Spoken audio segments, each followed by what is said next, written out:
Imagine leaving a legacy that lights up lives for generations to come. A legacy that continues to inspire, educate, and move people for the sake of Allah subhanahu wa ta'ala. Eman Legacy is your opportunity to be a part of this journey. Together, we can ensure that these efforts continue for generations.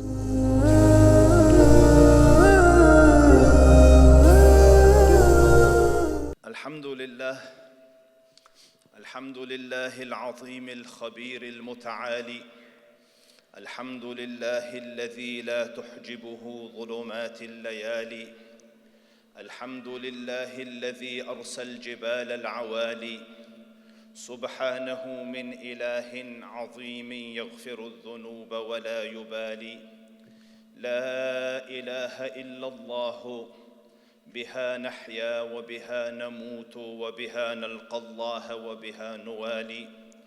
وأشهد أن عظيمنا وقدوتنا ومولانا قرة عيني محمد ابن عبد الله عبده ورسوله وصفيه من خلقه وخليله، أرسله كافة للناس بشيرا ونذيرا وداعيا إلى الله بإذنه وسراجا منيرا، فبلغ الرسالة وأدى الأمانة ونصح الأمة، فكشف الله به الغمة وجاهد في الله حق جهاده حتى أتاه اليقين.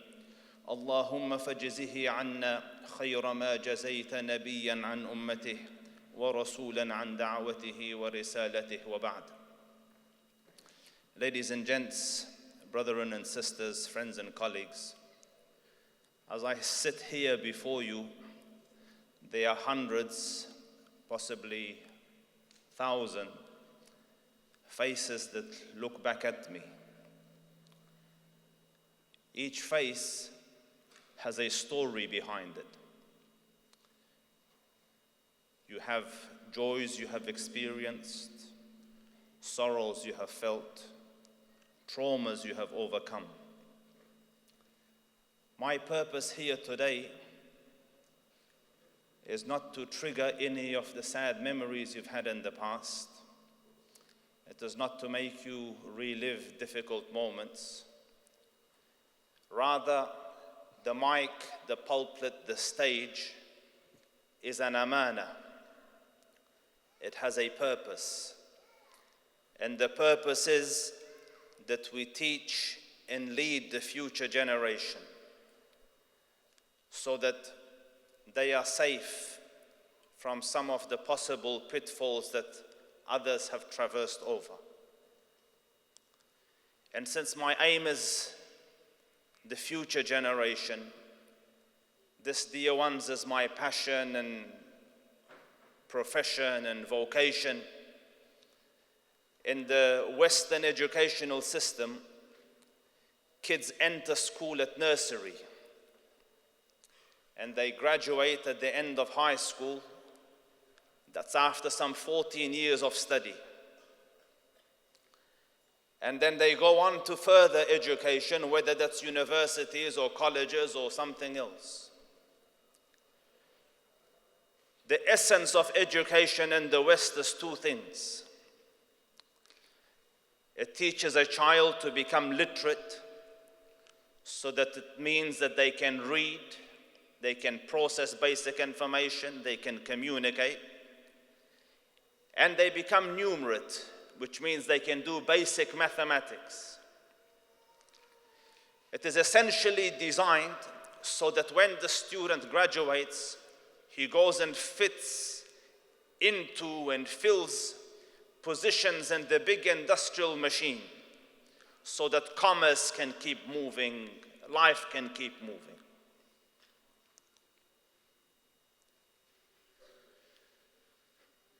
But for the 14 years that he studies in school, and the 4 or 5 years that he studies at university, there's another factor affecting him. There's another means of instructions that is coming into his head, and that is popular culture. And popular culture for the youth is essentially about relationships. So through music, through TV, through media, there's a subtle subliminal messaging going into the child's head, the growing man's head, the growing female's head. That's to find a partner, find a girl, have a swell time, have fun, live a few good days. And the girl's head's the same. All songs are about love and about relationships. TVs are all romantic comedies. The whole bombardment is constantly this. So it's telling him, teaching him, promoting him, pushing him towards finding a partner. And if he is decent and she is decent, they will satisfy this calling through halal, as in they will get married or want to get married. And Allah protect us from the haram, Ya Rab. But notice one thing, dear ones. For this yearning of marriage, for this foundation of life, for this relationship and life partner, he has not had a single day's training. And the 14 years of university, and then the 14 years of schooling, and 5 years of university, they did not spend a single day to teach him how to be a father and how to be a mother.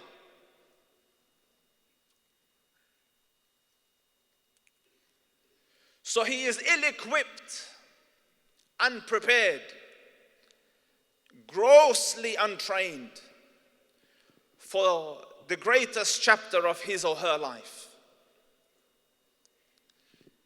And that would have been bad enough. That would have been bad enough. That now the young man, the young woman gets into this whirlwind of marriage and relationship. And by that I mean the halal marriage relationship. Not only is he inadequately prepared, not only is he ill-trained, but there's an enemy and adversary, very well-trained, who is there to break this union apart. So the Prophet ﷺ told us that every day Shaitan gathers his minions, his soldiers, his workers, and he sits on a throne himself. And they sit in front of him, or they stand in front of him, they assemble in front of him. And then he asks, what have you achieved today? What KPIs have you met today? What targets did you hit today? So a person comes and says, I made 2 Muslims fight. So he goes, no big deal. Other Muslims will come and make them make up and mend fences and become friends again. And another one will say, I achieved this. He goes, no big deal. And then a person comes, one of the workers of Shaitan, and he says, I caused the Muslim family to divorce. So he goes, you, come. And he places a crown of achievement on his head. Forgive me for this, dear ones, because I know there are people in my audience who have pain with regards to relationships. They have been through difficulty, and I pray Allah Rabbul Izzah grant you better, Ya Rabb. And my aim is not to trigger the traumas that you have lived through, and I pray Allah Rabbul Izzah improves your lives and the lives of the Muslims, Ya Rabb. But I want to ask the question, why is Shaitan so bent on divorce? Like, why is this such a huge achievement for him? From a simple analysis, the unit in Islam is family. When that unit disintegrates, when it breaks, when it falls apart, each component of that unit falls prey to everything outside. So, the wife that was seeking the divorce, and data shows that 75% of divorces are initiated by women. Now, the day after the divorce, the month after the divorce, the months after the divorce, she looks around that, hold on, I don't have a husband anymore, there's no household and family anymore, I need security. So she starts looking for plan B and a partner and a husband. But now she's got history and possible baggage, and don't misunderstand. This is not judgment, this is recall of what happens. So now, in a more desperate situation, in a more vulnerable situation, she's out there looking and will do things and fall prey things and slip into things that if she were in a different state, she wouldn't have done that. So her values are slightly compromised, her approach is slightly compromised. She falls prey. The husband is going through the same thing as well, and he is falling prey as well to mistakes. The kids do not have a full-time father or a full-time mother, and at times they use this against that and that against this. And do you see now each component of that unit is falling prey? And to me and you, it's a bad thing. To a capitalistic society, it's a good thing. Because the God of a capitalistic society is money. So, if one house, it means you're only renting one house. You've only got one fridge. You've only got one TV. But if you separate the unit, now the mom has to go get her own house.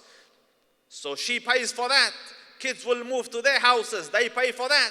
The husband moves to his house. He pays for that. More commerce comes out of it. Everyone has to buy a fridge. Do you understand me? They're okay with it. But in a faith-based society, we're about the prosperity of the human family. And in that way, dear ones, I want to highlight first and foremost lesson, that in a time where divorce rates have reached 48 and 49%, to each young individual here and to each parent here who has children, you must prepare your children for greater responsibility, and you must prepare yourselves for greater responsibility. Responsibility of being able to run a household, responsibility of becoming a good father, responsibility of being a good husband, responsibility of being a good mother, responsibility of running a good household, responsibility of becoming a good wife. There was a time where children, from the day where they used to learn their right from their left, mothers and fathers used to train them, prepare them for greater responsibility. A girl would be taught, sweetheart, you will go to your husband's house one day, you need to do this like this. Your younger brothers and sisters, bring them up, because someday you will be bringing up your own little children, so gain experience. The father would take the son, come young man, let's go shopping, because soon you will have to do the shopping yourself. He was prepared. He was upskilled. Psychologically, he was ready for greater responsibility from a very young age. He had a responsible outlook. But now, training doesn't happen anymore. Kids are handballed to school. School just teaches them literacy and numeracy. They graduate. They finish university. He wants to get married. She wants to get married. So Allah guide them and guide them to khair. They get married. And then, total different business. So the first point, dear ones, the first point, if you're young, before you raise your hand that I want to get married, before you start thinking that, listen, I need a partner, I need a wife, make sure, dear ones, make sure you have the capacity to be a husband, make sure you have the capacity to be a father, make sure you have the associated competencies that go with it. Because imagine you have an aspiration. You want to be a heart surgeon someday. So you're like, I can't wait to do open cut heart surgery. Then someone has in front of you comes with a heart condition, and you're looking around, you have a knife and no skill, miskeen, no skill, no training, no preparation, but I want to do an open cut heart surgery. Same with marriage. And in this I want to mention a point.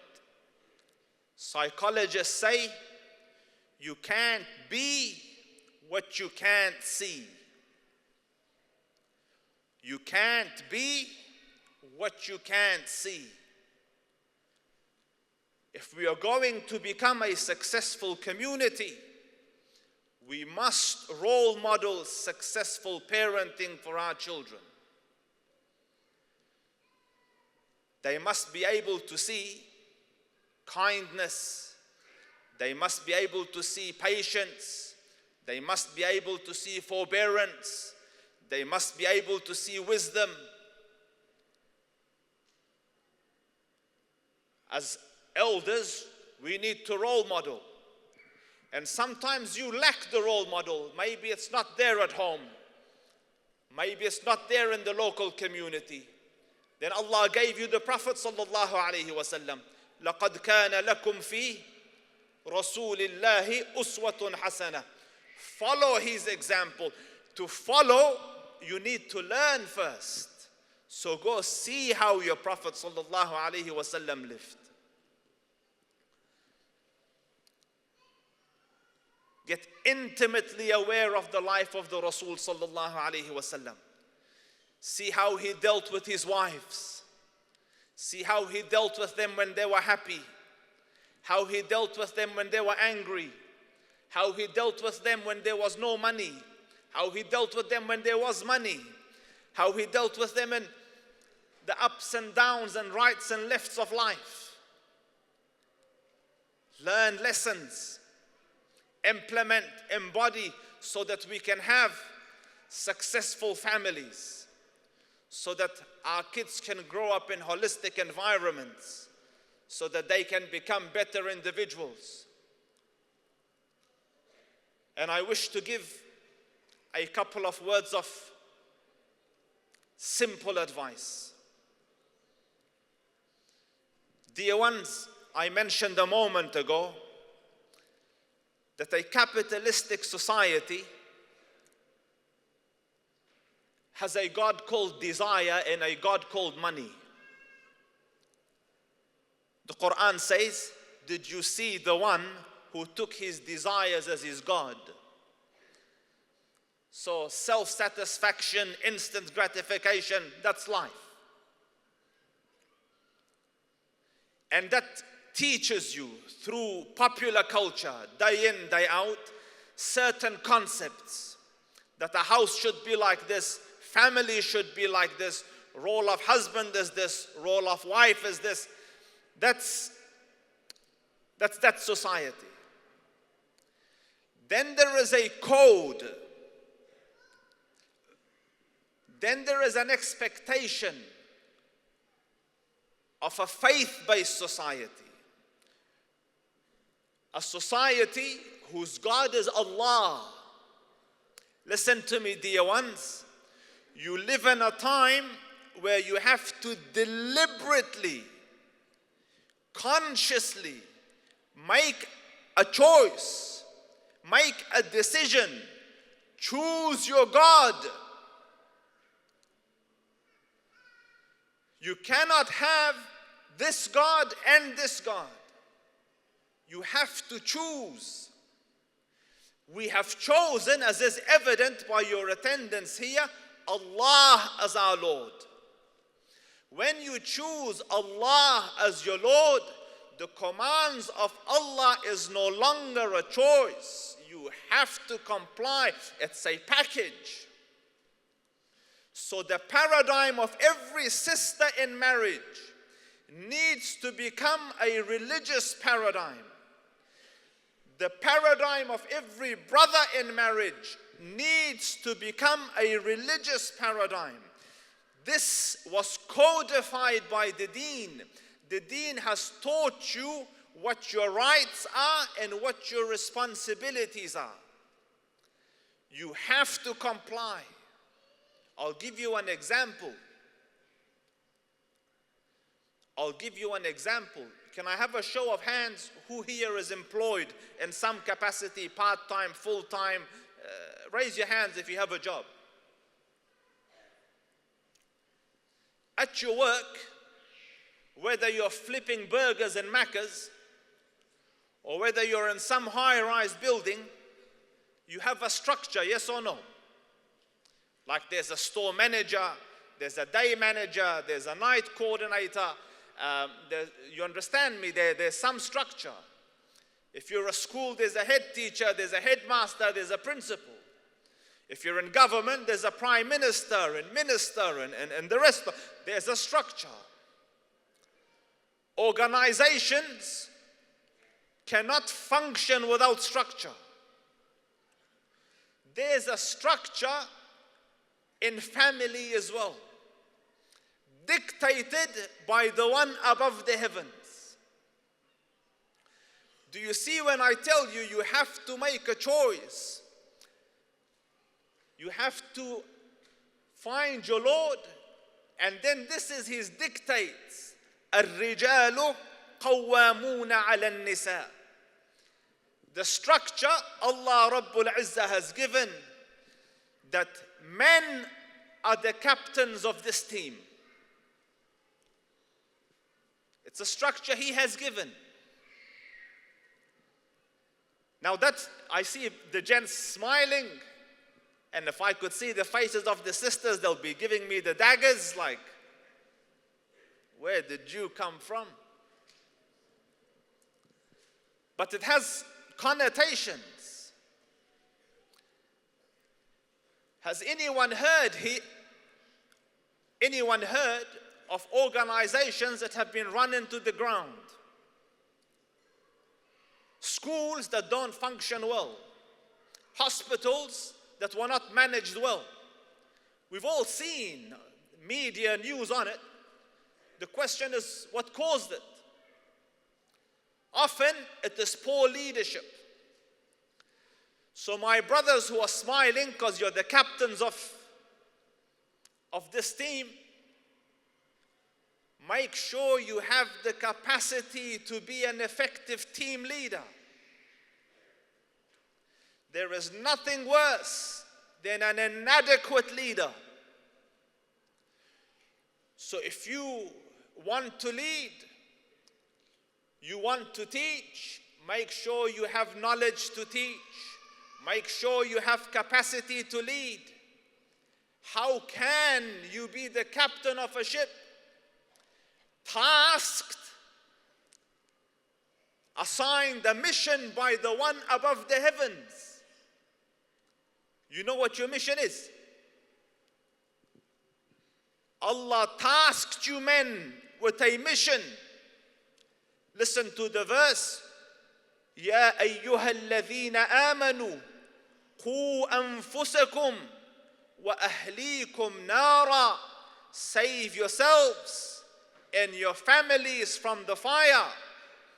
You have been assigned a task not to earn money, not to build houses, not to give luxuries. You were given a team. Your task was, listen, traverse over Jahannam, move over Jahannam, skip over Jahannam, get into Jannah with your team. You're leading them onto this path to Jannah. And how could you lead when Fajr comes and you're asleep? How could you lead when you can't guide and teach your family and your kids right and wrong? How can you lead and you're up to here in sin and then expect decency from your family? Do you see? It's an amana. So increase your capacity, dear ones. You don't need to become an alim. You don't need to become a scholar. But whatever task has been assigned in front of you, whatever challenge you're about to overcome, make sure you can teach and lead in that space. And for my dear sisters, since he has been assigned to lead, your job is to make leading easy for him and not difficult. None of you will go to work and give attitude to your bosses, to your chain of command, to your team leader. You are so happy to be compliant, so proud if someday he mentions your name in a meeting. All because you get a little perk and a little pay, and you're happy for a structure there. You're happy to follow a code there.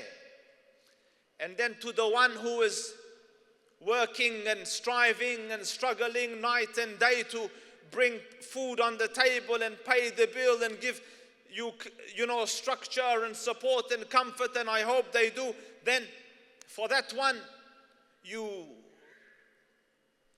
resist and make life difficult and make leadership difficult. Wisdom demands the opposite.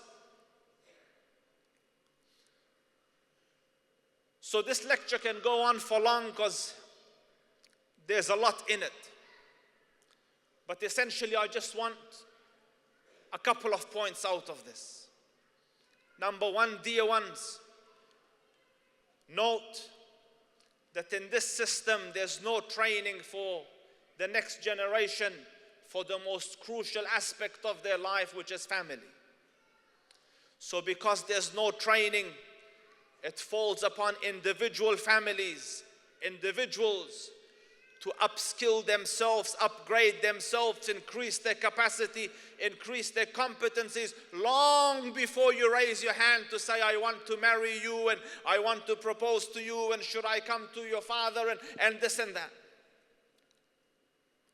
No point raising your hand for a job when you don't have the qualifications for it.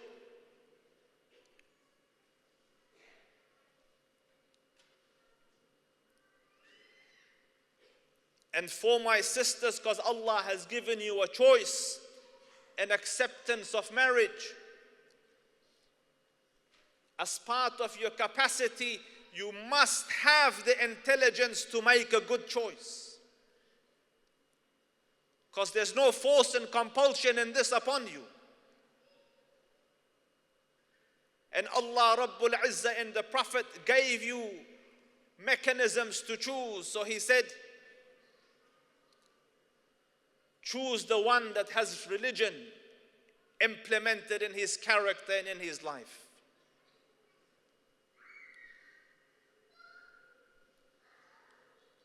Upskill. Number two, if you're a parent and you have a child, role model good parenting to them. Know that the way you deal with conflict is the way the child will deal with conflict tomorrow. Know that if your way of coping is shouting and screaming and chucking a tantrum and throwing a bottle, that's what the child will do tomorrow. Role model the prophetic behavior. That's the second one. Third lesson, we are Muslims. We have a code of conduct. We have a code for marriage, and a blessed one, and one that works. Surrender to it, whether you're man or woman. I swear this to you by the one in whose hand is my life. No person has ever challenged what Allah in His Prophet has revealed, except that they have gone through misery, difficulty, hardship.